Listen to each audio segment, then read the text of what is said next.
नमस्कार, मैं मौसमी चंद्रा और ये है कथा कस्तूरी चैनल। कथा कस्तूरी पर मैं लेकर आई हूँ निर्मल वर्मा जी की लिखी कहानी जिसका शीर्षक है एक दिन का मेहमान। उसने अपना सूटकेस दरवाजे के आगे रख दिया, घंटी का बटन दबाया और प्रतीक्षा करने लगा। मकान चुप था, कोई हलचल नहीं। एक क्षण के लिए भ्रम हुआ कि घर में कोई नहीं है और वह एक खाली मकान के आगे खड़ा है।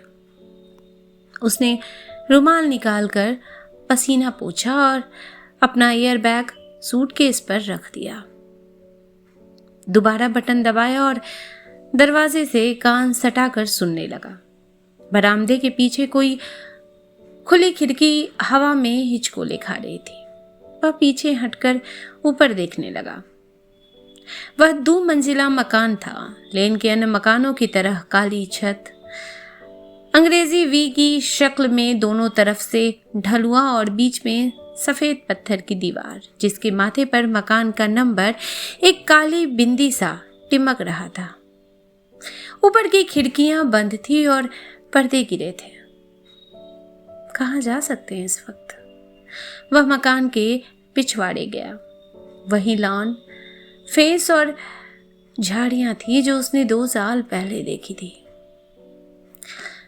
बीच में विलो अपनी टहनियां झुकाए एक काले बूढ़े रीछ की तरह ऊंघ रहा था। लेकिन गैराज खुला और खाली पड़ा था। वे कहीं कार लेकर गए थे। संभव है उन्होंने सारी सुबह उसकी प्रतीक्षा की हो और अब किसी काम से बाहर चले गए। लेकिन दरवाजे पर उसके लिए एक चिट्ठी तो छोड़ ही सकते थे। वह दोबारा सामने के दरवाजे पर लौट आया। अगस्त की चुनचुनाती धूप उसके आंखों पर पड़ रही थी। उसका सारा शरीर चू रहा था।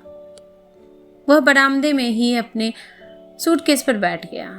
अचानक उसे लगा सड़क के पार मकानों की खिड़कियों से कुछ चेहरे बाहर झांक रहे हैं, उसे देख रहे हैं। उसने सुना था अंग्रेज लोग दूसरे की निजी चिंताओं में दखल नहीं देते, लेकिन वह मकान के बाहर बरामदे में बैठा था जहां प्राइवेसी नाम की कोई चीज नहीं थी। इसलिए वे निसंकोच नंगी उन्मुक्तता से उसे घूर रहे थे। लेकिन शायद उसके कौतूहल का एक दूसरा कारण था। उस छोटे अंग्रेजी कस्बाती शहर में लगभग सब एक दूसरे को पहचानते थे और वह न केवल अपनी शक्ल सूरत में बल्कि झूलते झालते हिंदुस्तानी सूट में काफी अद्भुत प्राणी दिखाई दे रहा होगा। उसकी तुड़ी मुड़ी वेशभूषा और गर्द और पसीने में लथपथ चेहरे से कोई यह अनुमान भी नहीं लगा सकता था कि भी 3 दिन पहले फ्रैंकफर्ट की कॉन्फ्रेंस में उसने पेपर पढ़ा था। मैं एक लूटा पिटा एशियन इमिग्रेंट दिखाई दे रहा हूँगा, उसने सोचा और अचानक खड़ा हो गया, मानो खड़ा होकर प्रतीक्षा करना ज्यादा आसान हो।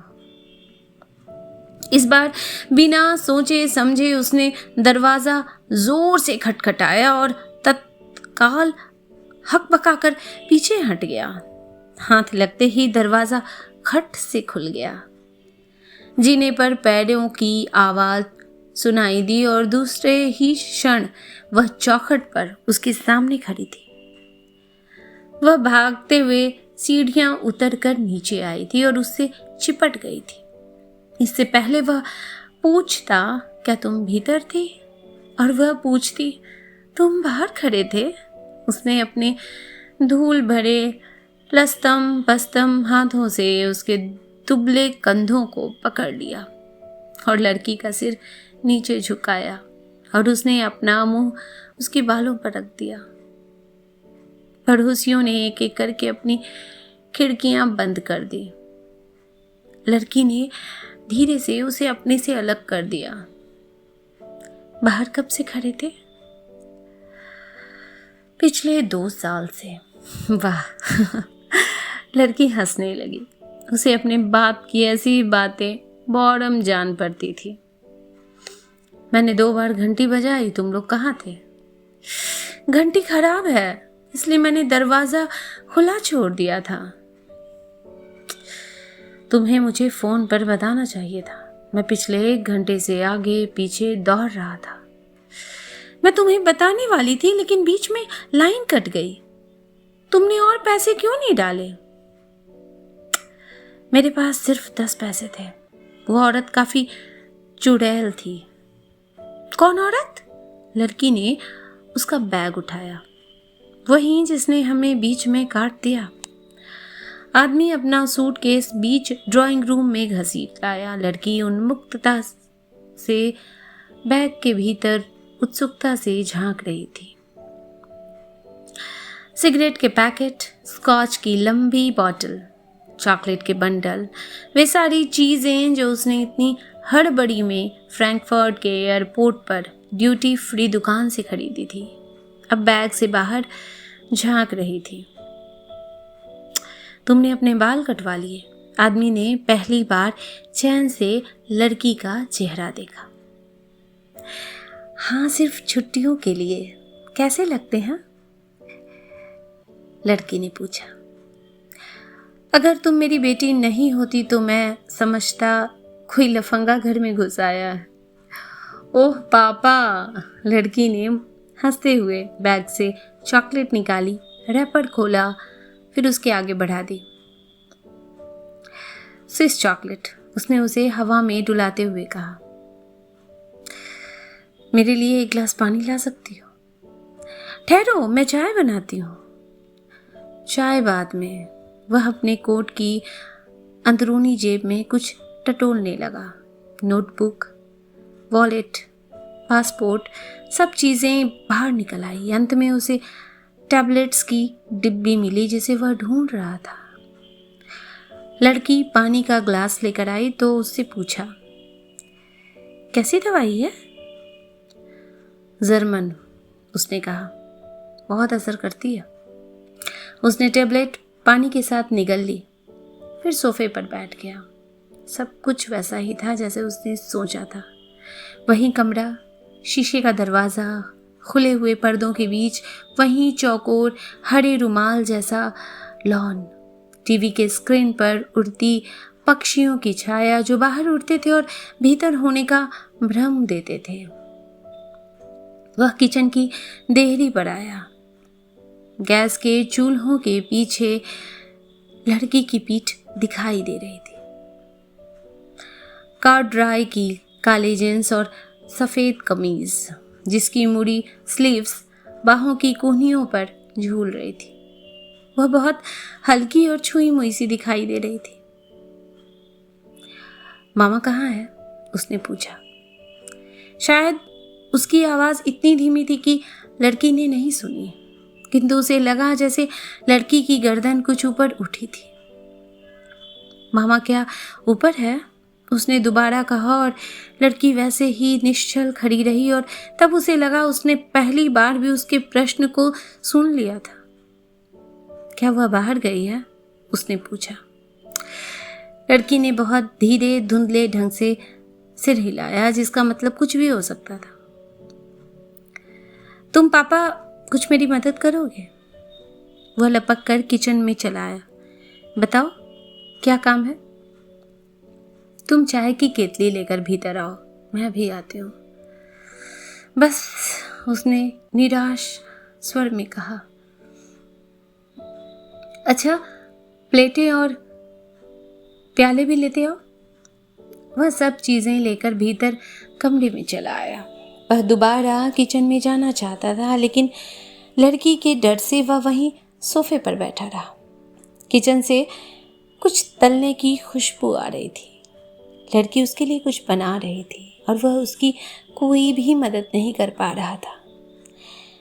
एक बार इच्छा हुई किचन में जाकर उसे मना कर आए कि वह कुछ नहीं खाएगा, किंतु दूसरे क्षण भूख ने उसे पकड़ लिया। सुबह से उसने कुछ नहीं खाया था। ह्यूस्टन स्टेशन के कैफेटेरिया में इतनी लंबी क्यों लगी थी कि वह टिकट लेकर सीधा ट्रेन में घुस गया था। सोचा था वह डाइनिंग कार में कुछ पेट में डाल लेगा, किंतु वह दोपहर से पहले नहीं खुलते थे।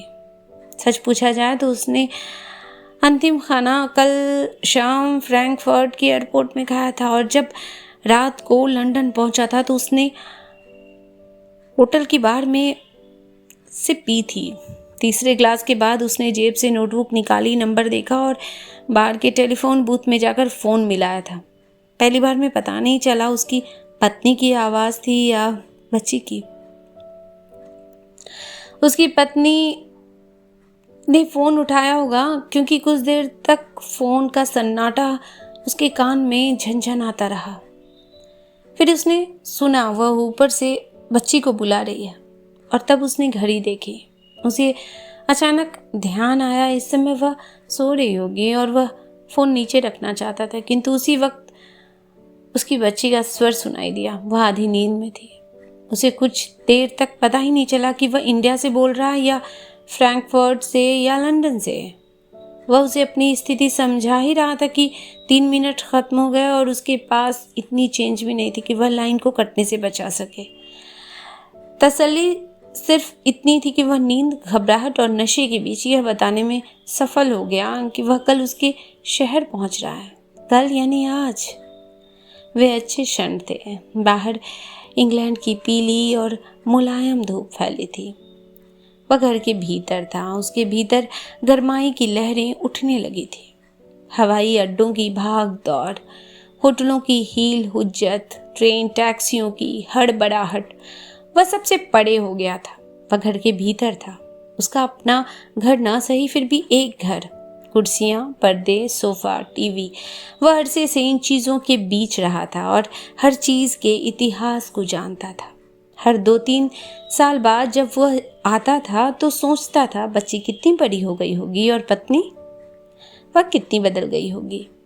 लेकिन ये चीज़ें उस दिन से एक जगह ठहरी थी जिस दिन उसने घर छोड़ा था। वह उसके साथ जाती थी, उसके साथ लौट आती थी। पापा, तुमने चाय नहीं डाली? वह किचन से 2 प्लेटें लेकर आई। एक में टोस्ट और मक्खन थे, दूसरे में तले हुए सॉसेस। मैं तुम्हारा इंतज़ार कर रहा था। चाय डालो, नहीं तो बिल्कुल ठंडी हो जाएगी। वह उसके साथ सोफे पर बैठ गई। टीवी खोल दूं? देखोगे? अभी नहीं। सुनो, तुम्हें मेरे स्टैम्प्स मिल गए थे? हाँ पापा, थैंक्स। वह टोस्ट पर मक्खन लगा रही थी। लेकिन तुमने चिट्ठी एक भी नहीं लिखी। मैंने एक लिखी थी, लेकिन जब तुम्हारा टेलीग्राम आया तो मैंने सोचा अब तुम आ ही रहे हो तो चिट्ठी भेजने की क्या ज़रूरत। तुम सचमुच गागा हो। लड़की ने उसकी ओर देखा और हंसने लगी। यह उसका चिढ़ाऊ नाम था जो बाप ने बरसों पहले उसे दिया था जब वह उसके साथ घर में रहता था। वह बहुत छोटी थी और उसने हिंदुस्तान का नाम भी नहीं सुना था। बच्ची की हंसी का फायदा उठाते हुए वह उसके पास झुकाया जैसे कोई चंचल चिड़िया हो जिसे केवल सुरक्षा के भ्रामक क्षण में ही पकड़ा जा सकता है। मम्मी कब लौटेगी? प्रश्न इतना अचानक था कि लड़की झूठ नहीं बोल सकी। वह ऊपर अपने कमरे में है। ऊपर? लेकिन तुमने तो कहा था। किरच किरच किरच। वह चाकू से जले हुए टोस्ट को कुरेद रही थी, मानो उसके साथ साथ वह उसके प्रश्न को भी काट डालना चाहती हो। हंसी अब भी थी, लेकिन अब वह बर्फ में जमे कीड़े की तरह उसके होठों पर चिपकी थी। क्या तुम्हें मालूम है कि तुमने बताया कि मैं यहाँ आया हूँ? लड़की ने टोस्ट पर मक्खन लगाया, फिर जैम, फिर उसके आगे प्लेट रख दी। मालूम है। क्या वह नीचे आकर हमारे साथ चाय नहीं पिएगी? लड़की दूसरी प्लेट पर सॉसेस सजाने लगी। फिर उसे कुछ याद आया। रसोई में गई, अपने साथ मस्टर्ड और केचप की बोतलें ले आई। मैं ऊपर जाकर पूछ कर आऊं? उसने लड़की की तरफ देखा जैसे उससे अपनी कार्यवाही का समर्थन पाना चाहता हो। जब वह कुछ नहीं बोली तो वह जीने की तरफ जाने लगा। प्लीज पापा। उसके पांव ठिठक गए। आप फिर उनसे लड़ना चाहते हैं? लड़की ने हल्के गुस्से में उसे देखा। लड़ना? वह शर्म से भीगा हुआ हंसने लगा। मैं यहाँ 2000 मील उससे लड़ने आया हूँ। फिर आप मेरे पास बैठिए। लड़की का स्वर भरा हुआ था। वह अपनी माँ के साथ थी, लेकिन बाप के प्रति क्रूर नहीं थी। वह उसे पुछ काटती नजरों से निहारने लगी। मैं तुम्हारे पास हूं, क्या यह काफी नहीं है? वह खाने लगा। टोस्ट, सॉसेस, टीन के उबले हुए मटर। उसकी भूख उठ चुकी थी, लेकिन लड़की की आंखें उस पर थी। वह उसे देख रही थी और कुछ सोच रही थी। कभी कभी टोस्ट का एक टुकड़ा मुंह में डाल लेती और फिर चाय पीने लगती। फिर उसकी ओर देखती और चुपचाप मुस्कुराने लगती। उसे दिलासा सी देती, सब कुछ ठीक है, तुम्हारी जिम्मेदारी मुझ पर है और जब तक मैं हूं डरने की कोई बात नहीं। डर नहीं था। टैबलेट का असर रहा होगा या यात्रा की थकान। वह कुछ देर के लिए लड़की की निगाहों से हटना चाहता था। वह अपने को हटाना चाहता था। मैं भी आता हूँ, उसने कहा। लड़की ने सशंकित आंखों से उसे देखा। क्या बाथरूम जाएंगे? वह उसके साथ साथ गुसलखाने तक चली आई और जब उसने दरवाज़ा बंद कर लिया तो भी उसे लगता रहा दरवाजे के पीछे खड़ी है। उसने बेसिनी में अपना मुंह डाल दिया और नल का खोल दिया। पानी झरझर उसके चेहरे पर बहने लगा और वह सिसकने सा लगा। आधे बने हुए शब्द उसकी छाती के खोखल से बाहर निकलने लगे, जैसे भीतर जमी हुई काई उलट रहा हो, उल्टी जो सीधे दिल से बाहर आती है। वह टैबलेट जो कुछ देर पहले खाई थी अब पीले चूरे सी बेसिने के संगमरमर पर तैर रही थी। फिर उसने नल बंद कर दिया और रुमाल निकालकर मुंह पोंछा। बाथरूम की खूंटी पर स्त्री के मैले कपड़े टंगे थे। प्लास्टिक की एक चौड़ी बाल्टी में अंडरवियर और ब्रेसियर साबुन में डूबे थे। खिड़की खुली थी और बाग का पिछवाड़ा धूप में चमक रहा था। कहीं किसी दूसरे बाग से घास कटने की नींदी सी घुर घुर पास आ रही थी। वह जल्दी से बाथरूम का दरवाजा बंद करके कमरे में चला आया। सारे घर में सन्नाटा था। वह किचन में आया तो लड़की दिखाई नहीं दी। वह ड्राइंग रूम में लौटा तो वह भी खाली पड़ा था। उसे संदेह हुआ कि वह ऊपर वाले कमरे में अपनी माँ के पास बैठी है।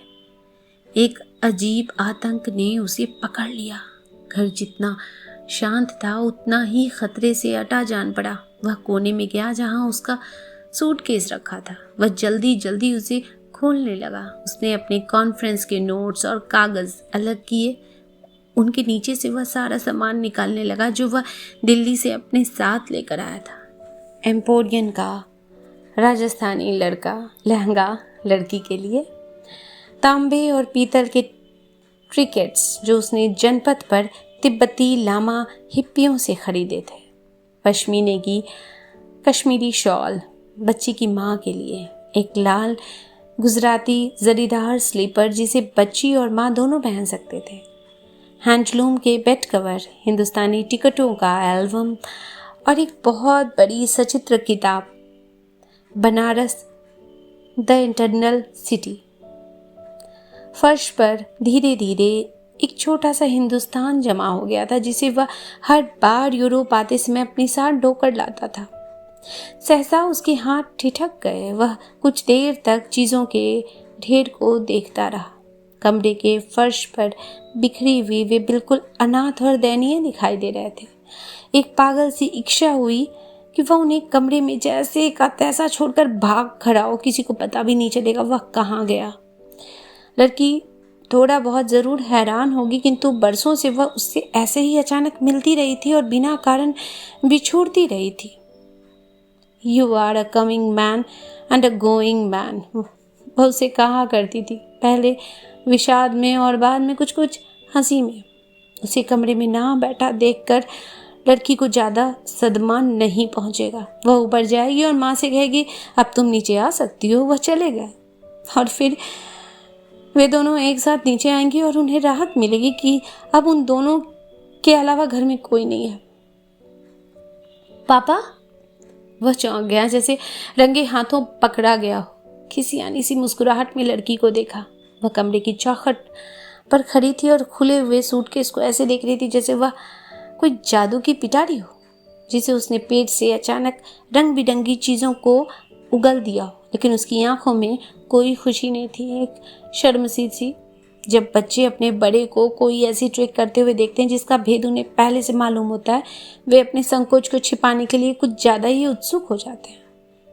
इतनी चीज़ें वह आदमी के सामने कुर्सी पर बैठ गई। कैसे लानी थी? सुना है आजकल कस्टम वाले बहुत तंग करते हैं। नहीं, इस बार उन्होंने कुछ नहीं किया। आदमी ने उत्साह में आकर कहा, शायद इसलिए कि मैं सीधे फ्रैंकफर्ट से आ रहा था। उन्हें सिर्फ एक चीज़ पर शक हुआ था। उसने मुस्कुराते हुए लड़की की ओर देखा। किस चीज़ पर? लड़की ने इस बार सच्ची उत्सुकता से पूछा।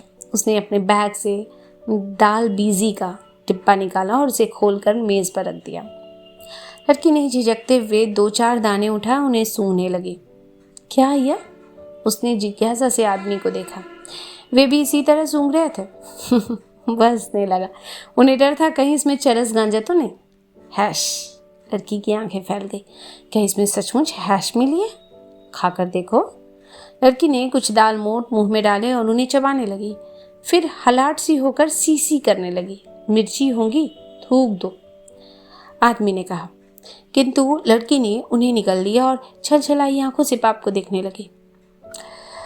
तुम भी पागल हो, सब निकल बैठी।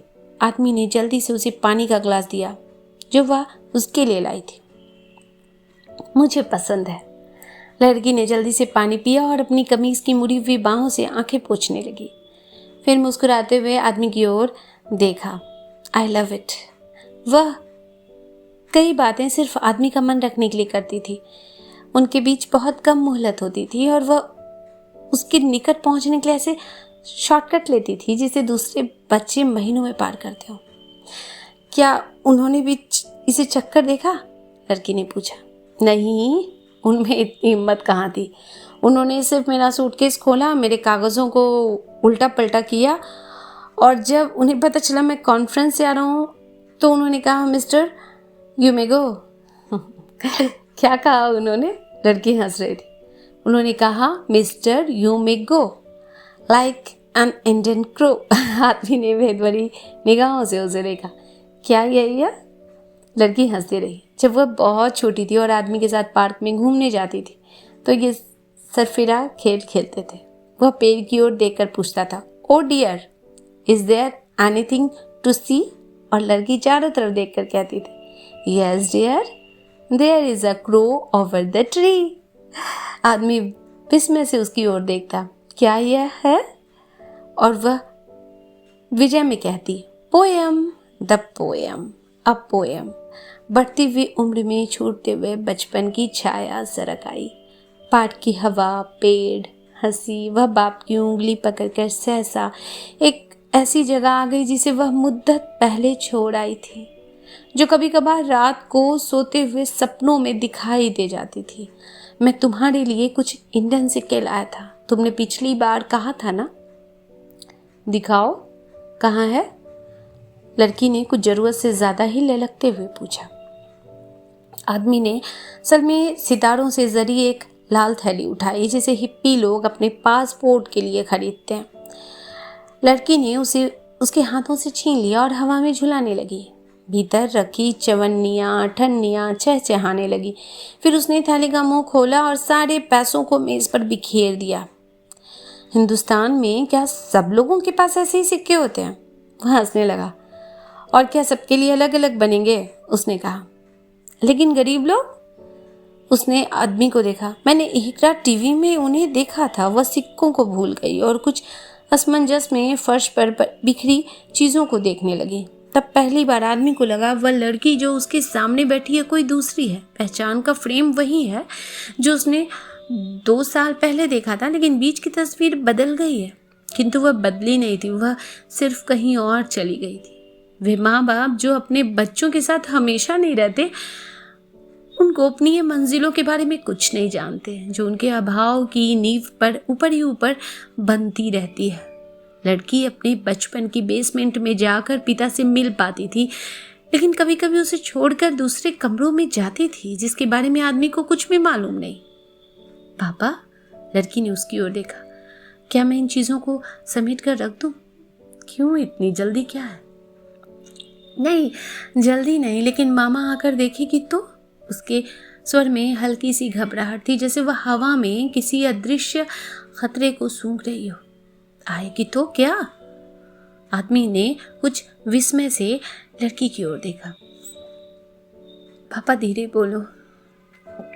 लड़की ने ऊपर कमरे की तरफ देखा। ऊपर सन्नाटा था, जैसे घर की एक देह हो दो में बटी हुई, जिसका एक हिस्सा शून्य और निस्पंद पड़ा हो, दूसरे में वे दोनों बैठे थे। और तब उसे भ्रम हुआ कि लड़की कोई कठपुतली का नाटक कर रही है, ऊपर के धागे से बंधी हुई, जैसे वह खींचता है, जैसे वह हिलती है, लेकिन वह न धागे को देख सकता है न उसे जो उसे हिलाता है। वह उठ खड़ा हुआ। लड़की ने आतंकित होकर उसे देखा। आप कहाँ जा रहे हैं? वह नीचे नहीं आएगी? उसने पूछा। उन्हें मालूम है आप यहाँ हैं? लड़की ने कुछ खींच कर कहा। इसलिए वह नहीं आना चाहती? हाँ नहीं, लड़की ने कहा, इसलिए वह कभी भी आ सकती है। कैसे पागल हैं, इतनी छोटी सी बात नहीं समझ सकते? आप बैठिए, मैं अभी इन चीज़ों को समेट देती हूँ। वह फर्श पर उकड़ू बैठ गई। बड़ी सफाई से हर चीज़ को उठाकर कोने में रखने लगी। मखमल की जूती, पश्मीने की शॉल, गुजरात एम्पोरियम का बेड कवर। उसकी पीठ पिता की ओर थी, किंतु वह उसके हाथ देख सकता था, पतले और सांवले, बिल्कुल अपनी माँ की तरह, वैसे ही निस्संग और ठंडे, जो उसकी लाई चीज़ों को आत्मीयता से पकड़ते नहीं थे, सिर्फ अनमने भाव से अलग ठेल देते थे। वे एक ऐसी बच्ची के हाथ थे जिसने सिर्फ माँ के सीमित और सुरक्षित स्नेह को छूना सीखा था, मर्द के उत्सुक और पीड़ित उन्माद को नहीं, जो पिता के सेक्स की काली कंदरा से उमड़ता हुआ बाहर आता है। अचानक लड़की के हाथ ठिठक गए। उसे लगा कोई दरवाजे की घंटी बजा रहा है, लेकिन दूसरे ही क्षण फोन का ध्यान आया, जो जीने के नीचे कोटर में था और जंजीर से बंधे पिल्ले की तरह जोर जोर से चीख रहा था। लड़की ने चीजें वैसे ही छोड़ दी और लपकते हुए सीढ़ियों के पास गई। फोन उठाया। एक क्षण तक कुछ दिखाई नहीं दिया। फिर वह चिल्लाई, मामा आपका फोन। बच्ची बेनिस्टर के सहारे खड़ी थी, हाथ में फोन झुलाती हुई। ऊपर का दरवाजा खुला और जीना हिलने लगा। कोई नीचे आ रहा था। फिर एक सिर लड़की के चेहरे पर झुका। गुदा हुआ जूरा और फोन के बीच एक पूरा चेहरा उभर आया। किसका है? औरत ने अपने लटकते हुए जूड़े को पीछे ढकेल दिया और लड़की के हाथ से फोन छीन लिया। आदमी कुर्सी से उठा। लड़की ने उसकी ओर देखा। हेलो, औरत ने कहा। Hello hello. औरत की आवाज़ ऊपर उठी और तब उसे पता चला यह उस स्त्री की आवाज़ है जो उसकी पत्नी थी।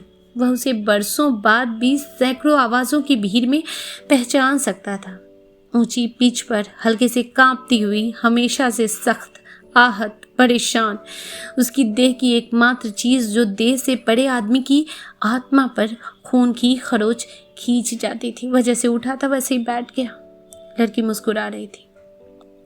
वह हैंगर के आईने से आदमी का चेहरा देख रही थी और वह चेहरा कुछ वैसा ही बेडौल दिखाई दे रहा था जैसे उम्र के आईने से औरत की आवाज़, उल्टा, टेढ़ा, पहेली सा, रहस्यमय। वे तीनों व्यक्ति अनजाने में चार में बट गए थे। लड़की, उसकी माँ, वह उसकी पत्नी। घर जब गृहस्थी में बदलता है तो अपने आप फैलता जाता है। तुम जेनी से बात करोगी?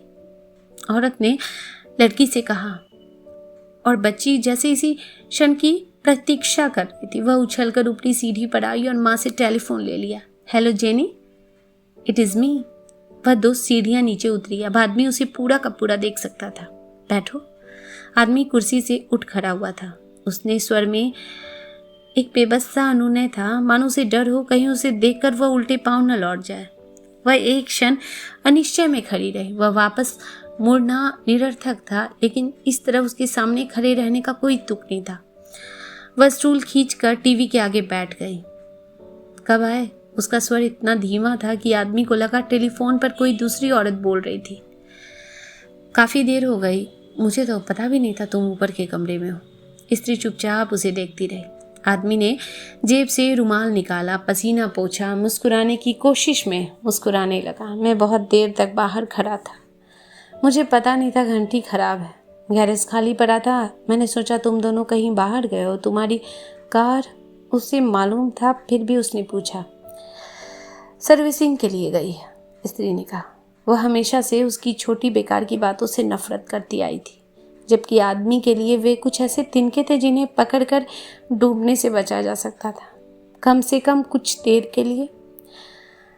तुम्हें मेरा टेलीग्राम मिल गया था? मैं फ्रैंकफर्ट आया था, उसी टिकट पर यहाँ आ गया। कुछ पॉइंट ज़्यादा देने पड़े। मैंने तुम्हें वहाँ से फ़ोन भी किया, लेकिन तुम दोनों कहीं बाहर थे। कब? औरत ने हल्की जिज्ञासा से उसकी ओर देखा। हम दोनों घर में थे। घंटी बज रही थी, लेकिन किसी ने उठाया नहीं। हो सकता है ऑपरेटर मेरी अंग्रेजी नहीं समझी हो और गलत नंबर दे दिया हो। लेकिन सुनो, वह हंसने लगा। एक अजीब बात हुई। हीथ्रो पर मुझे एक औरत मिली जो पीछे से बिल्कुल तुम्हारी तरह दिखाई दे रही थी। यह तो अच्छा हुआ मैंने उसे बुलाया नहीं। हिंदुस्तान के बाहर हिंदुस्तानी औरतें एक जैसी दिखाई देती है। वह बोले जा रहा था। वह उस आदमी की तरह था जो आंखों पर पट्टी बांधकर हवा में तनी हुई रस्सी पर चलता है। स्त्री कहीं बहुत नीचे थी, एक सपने में जिसे वह बहुत पहले कभी जानता था, किंतु अब उसे याद नहीं आ रहा था वह उसके सामने क्यों बैठा था। वह चुप हो गया। उसे ख्याल आया इतनी देर से वह सिर्फ अपनी आवाज़ सुन रहा है। उसके सामने बैठी स्त्री बिल्कुल चुप बैठी थी, उसकी ओर बहुत ठंडी और हताश नज़रों से देख रही थी। क्या बात है? आदमी ने कुछ भयभीत सा होकर पूछा। मैंने तुमसे मना किया था, तुम समझते क्यों नहीं हो? किसके लिए? तुमने किसके लिए मना किया था? मैं तुमसे कुछ नहीं चाहती। मेरे घर तुम ये सब क्यों लाते हो? क्या फ़ायदा है इनका? पहले क्षण वह नहीं समझा कौन सी चीज़ें, फिर उसकी निगाह फर्श पर गई। शांति निकेतन का पर्स, डाक टिकटों का एल्बम, दाल बिजी का डिब्बा, वे सब अब बिल्कुल लूटी पीटी दिखाई दे रहे थे। जैसे वह कुर्सी पर बैठा हुआ था वैसे वह फर्श पर बिखरी हुई। कौन सी ज़्यादा है? उसने खिसियाते हुए कहा। इन्हें ना लाता तो आधा सूटकेस खाली पड़ा रहता। लेकिन मैं तुमसे कुछ नहीं चाहती। तुम क्या इतनी सी बात नहीं समझ सकते? स्त्री की आवाज़ कांपती हुई ऊपर उठी, जिसके पीछे न जाने कितनी लड़ाइयों की पीड़ा, कितने नरकों का पानी भरा था, जो बांध टूटते उसके पास आने लगा, एक एक इंच आगे बढ़ता हुआ। उसने जेब से रुमाल निकाला और अपने लटपट चेहरे को पोंछने लगा। क्या तुम्हें इतनी देर के लिए आना भी बुरा लगता है? हाँ, उसका चेहरा तन गया। फिर अजीब हताशा में वह ढीली पड़ गई। मैं तुम्हें देखना नहीं चाहती, बस। क्या ये इतना आसान है? वह जिद्दी लड़के की तरह उसे देखने लगा, जो सवाल समझ लेने के बाद भी बहाना करता है कि उसे कुछ समझ नहीं आया। वुकू, उसने धीरे से कहा, प्लीज मुझे माफ करो। औरत ने कहा, तुम चाहती क्या हो? Leave me alone. इससे ज्यादा मैं कुछ नहीं चाहती। मैं बच्ची से भी मिलने नहीं आ सकता? इस घर में नहीं। तुम उसे कहीं बाहर मिल सकते हो। बाहर? आदमी ने हक बकाकर सिर उठाया। बाहर कहाँ?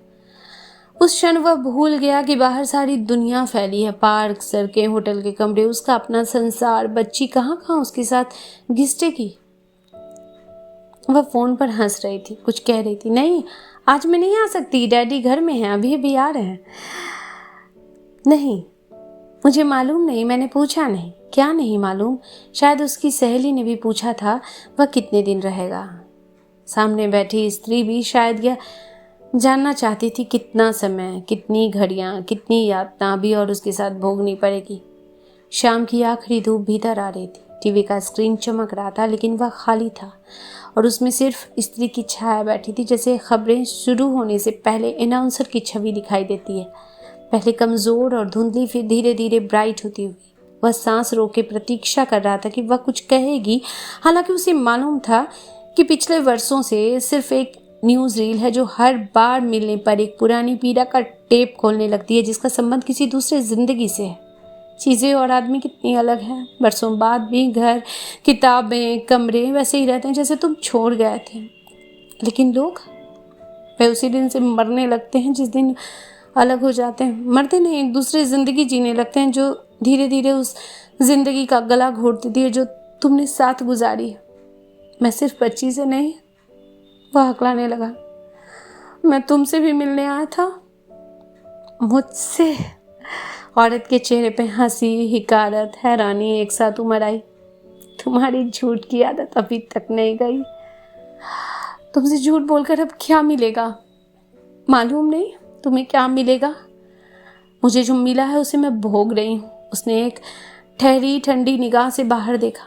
मुझे अगर तुम्हारे बारे में पहले से कुछ मालूम होता तो मैं कुछ कर सकती थी। क्या कर सकती थी? एक ठंडी सी झुरझुरी ने आदमी को पकड़ लिया। कुछ भी।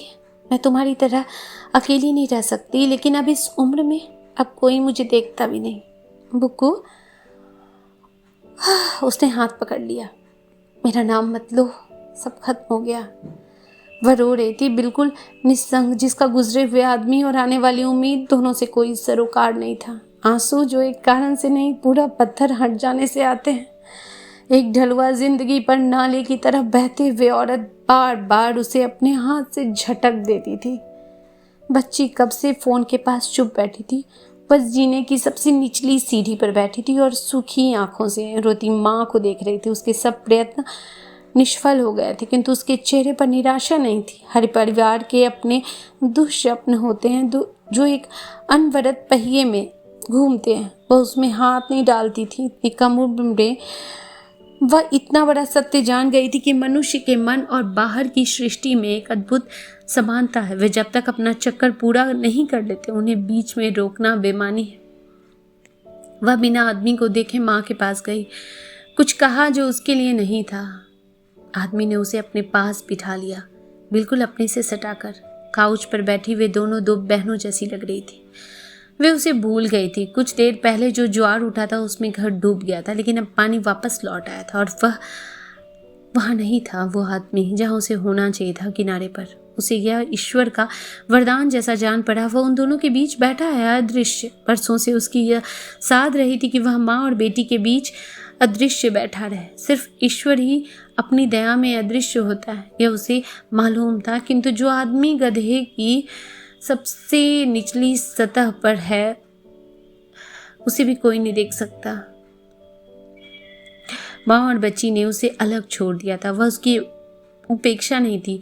उसकी तरफ से मुंह मोड़कर उन्होंने उसे अपने पर छोड़ दिया था, ठीक वहीं जहां बरसों पहले घर छोड़ा था। लड़की माँ को छोड़कर उसके पास आकर बैठ गई। हमारा बाग देखने चलोगे? उसने कहा। अभी? उसने कुछ विस्मय से लड़की को देखा। वह कुछ अधीर और उतावली सी दिखाई दे रही थी, जैसे वह उसे कुछ कहना चाहती हो जिसे कमरे के भीतर कहना असंभव है। चलो, आदमी ने उठते हुए कहा, लेकिन पहले इन चीज़ों को ऊपर ले जाओ, हम इन्हें बाद में समेट लेंगे। बाद में कब? आदमी ने कुछ सशंकित होकर पूछा। आप चलिए तो, लड़की ने लगभग उसे घसीटते हुए कहा। इनसे कहो अपना सामान सूटकेस में रख लें। स्त्री की आवाज़ सुनाई दी। उसे लगा किसी ने अचानक पीछे से धक्का दे दिया हो। वह चमक कर पीछे मुड़ा। क्यों? मुझे इसकी कोई ज़रूरत नहीं है। उसके भीतर लपलपाता अंधर उठने लगा। मैं नहीं ले जाऊंगा, तुम चाहो तो इन्हें बाहर फेंक सकती हो। बाहर? स्त्री की आवाज़ थरथरा रही थी। मैं इनके साथ तुम्हें भी बाहर फेंक सकती हूँ। रोने के बाद उसकी आंखें चमक रही थी। गालों का गीलापन सूखे कांच सा जम गया था, जो पोंछे हुए नहीं, सूखे हुए आंसुओं से उभर कर आता है। क्या हम बाग देखने नहीं चलेंगे? बच्ची ने उसका हाथ खींचा और वह उसके साथ चलने लगा। वह कुछ भी नहीं देख रहा था। घास, क्यारियां और पेड़ एक गूंगी फिल्म की तरह चल रहे थे। सिर्फ उसकी पत्नी की आवाज़ एक भूतेली कमेंट्री की तरह गूंज रही थी। बाहर, बाहर। वह मम्मी के साथ आप बहस क्यों करते हैं? लड़की ने कहा। मैंने बहस कहाँ की? उसने बच्ची को देखा जैसे वह भी उसकी दुश्मन। आप करते हैं। लड़की का स्वर अजीब सा हठीला हो गया। वह अंग्रेजी में यूँ कहती थी, जिसका मतलब प्यार में तुम होता था और नाराज़गी में आप। अंग्रेजी सर्वनाम की यह संदिग्धता बाप बेटे के रिश्ते को हवा में टांगे रहती थी, कभी बहुत पास, कभी बहुत पराया, जिसका सही अंदाज उसे सिर्फ लड़की की टोन में टटोलना होता था। एक अजीब से भय ने आदमी को पकड़ लिया। वह एक ही समय में माँ और बच्ची दोनों को खोना नहीं चाहता था। बड़ा प्यारा बाग है, उसने फुसलाते हुए कहा। क्या माली आता है? नहीं, माली नहीं, लड़की ने उत्साह से कहा। मैं शाम को पानी देती हूँ और छुट्टी के दिन मम्मी घास काटती है। इधर आओ, मैं तुम्हें एक चीज़ दिखाती हूँ। वो उसके पीछे पीछे चलने लगा। लॉन बहुत छोटा था, हरा, पीला, मखमली। पीछे गैराज था और दोनों तरफ झाड़ियों की फेंस लगी थी। बीच में एक घना बूढ़ा विलो खड़ा था। लड़की पेड़ के पीछे छिप सी गई। फिर उसकी आवाज़ सुनाई दी। कहाँ हो तुम? वह चुपचाप दबे पांव से पेड़ के पीछे चला आया और हैरान सा खड़ा रहा। विलो और फेंस के बीच काली लकड़ी का बाड़ा था जिसके दरवाजे से एक खरगोश बाहर झांक रहा था। दूसरा खरगोश लड़की की गोद में था। वह उसे ऐसे सहला रही थी जैसे वह उनका गोला हो जो कभी भी हाथ से छूटकर झाड़ियों में गुम हो जाएगा। ये हमने पाले हैं, पहले 2 थे अब 4। बाकी कहाँ है? बाड़े के भीतर, वे भी बहुत छोटे हैं। पहले उसका मन भी खरगोश को छूने के लिए हुआ, किंतु उसका हाथ अपने आप बच्ची के सिर पर चला गया और वह धीरे धीरे अपने उसके बूढ़े छोटे बालों से खेलने लगा। लड़की चुप खड़ी रही और खरगोश अपनी नाक सिकोड़ता हुआ उसकी ओर ताक रहा था। पापा, लड़की ने बिना सिर उठाए धीरे से कहा, क्या आपने डे रिटर्न का टिकट लिया? नहीं, क्यों? ऐसे ही यहाँ वापसी का टिकट बहुत सस्ता मिल जाता है। क्या उसने यही पूछने के लिए उसे यहाँ बुलाया था? उसने धीरे से अपना हाथ लड़की के सिर से हटा लिया। आप रात को कहाँ रुकेंगे? लड़की का स्वर बिल्कुल भावहीन था। अगर मैं यहीं रुकूं तो? लड़की ने धीरे से खरगोश को बाड़े में रख दिया और खट से दरवाज़ा बंद कर दिया। मैं हंसी कर रहा था। उसने हंसकर कहा, मैं आखिरी ट्रेन से लौट जाऊंगा। लड़की ने मुड़कर उसकी ओर देखा। यहाँ 2-3 अच्छे होटल भी हैं, मैं भी फ़ोन करके पूछ लेती हूँ। बच्ची का स्वर बहुत कोमल हुआ है। यह जानते ही हैं कि वह रात को घर में नहीं ठहरेगा। वह माँ से हटकर आदमी के साथ हो गई। धीरे से उसका हाथ पकड़ा, उसे वैसे ही सहलाने लगी जैसे अभी कुछ देर पहले खरगोश को सहला रही थी, लेकिन आदमी का हाथ पसीने से तरबतर था। सुनो, मैं अगली छुट्टियों में इंडिया आऊंगी, इस बार पक्का है। उसे कुछ आश्चर्य हुआ कि आदमी ने कुछ नहीं कहा, सिर्फ बाड़े में खरगोशों की खटर पटर सुनाई दे रही थी। पापा, तुम कुछ बोलते क्यों नहीं? तुम हर साल यही बोलती हो। कहती हूँ, लेकिन इस बार मैं आऊँगी। Don't you believe me?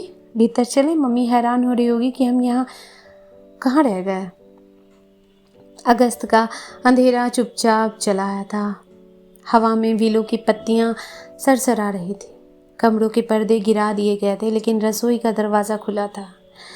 लड़की भागते हुए भीतर गई और सिंक का नल खोलकर हाथ धोने लगी। वह उसके पीछे आकर खड़ा हो गया। सिंक के ऊपर आईने में उसने अपना चेहरा देखा। रुखी गर्द और बड़ी विदारी और सुर्ख आंखों के बीच उसकी ओर हैरत में ताकता हुआ, नहीं, तुम्हारे लिए कोई उम्मीद नहीं। पापा, क्या तुम अभी अपने आप से बोलते हो? लड़की ने पानी में भीगा अपना चेहरा उठाया। वह शीशे में उसे देख रही थी। हाँ, लेकिन अब मुझे कोई सुनता नहीं। उसने धीरे से बच्ची के कंधे पर हाथ रखा। क्या फ्रिज में सोडा होगा? तुम भीतर चलो, मैं लाती हूँ। कमरे में कोई नहीं था। उसकी चीज़ें बटोर दी गई थी। सूटकेस कोने में खड़ा था। जब वे बाग में थे, उसकी पत्नी ने शायद उन सब चीज़ों को देखा होगा, उन्हें छुआ होगा। वह उससे चाहे कितनी नाराज़ क्यों ना हो, चीज़ों की बात अलग थी। वह उन्हें ऊपर नहीं ले गई थी, लेकिन दोबारा सूटकेस में डालने की हिम्मत नहीं की थी। उसने उन्हें अपने भाग्य पर छोड़ दिया था। कुछ देर बाद जब बच्ची सोडा और ग्लास लेकर आई तो उसे सहसा पता नहीं चला कि वह कहाँ बैठा है। कमरे में अंधेरा था। पूरा अंधेरा नहीं, सिर्फ इतना जितने कमरे में बैठे चीज़ों को आदमी देख सकता था, जैसे दिखाई देता है। पापा, तुमने बत्ती नहीं जलाई? अभी जलाता हूँ। वह उठा और स्विच को ढूंढने लगा। बच्ची ने सोडा और ग्लास मेज़ पर रख दिया और टेबल लैंप जला दिए। मम्मी कहाँ है? वह नहा रही होगी, अभी आती होगी।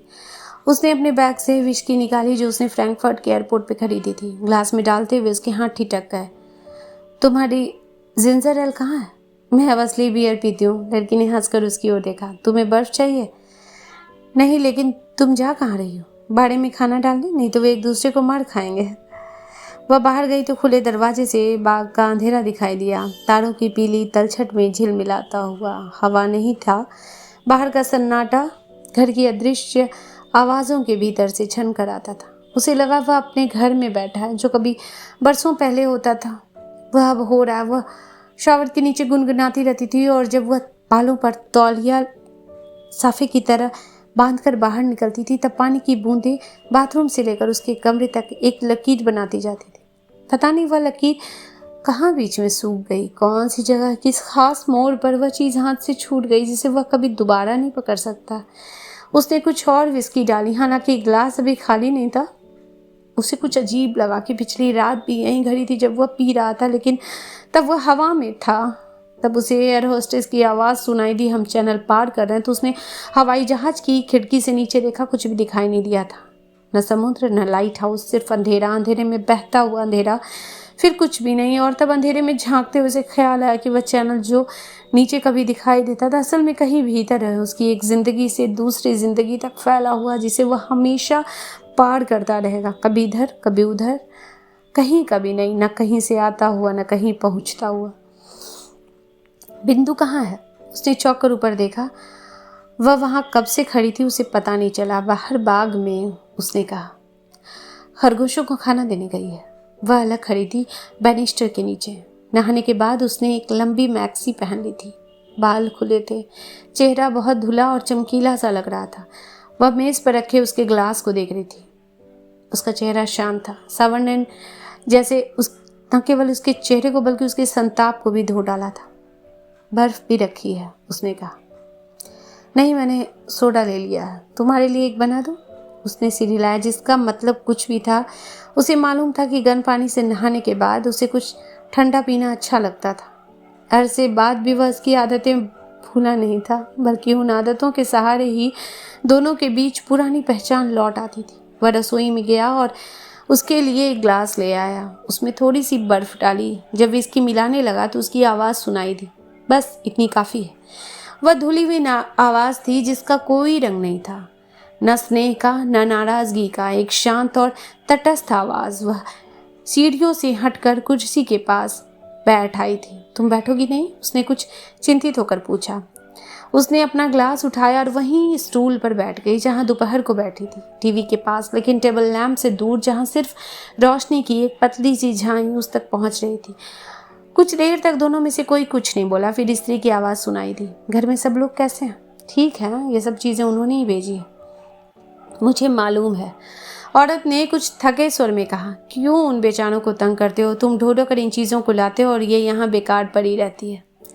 वे यही कर सकते हैं, उसने कहा। तुम बरसों से वहाँ गई नहीं, वे बहुत याद करते हैं।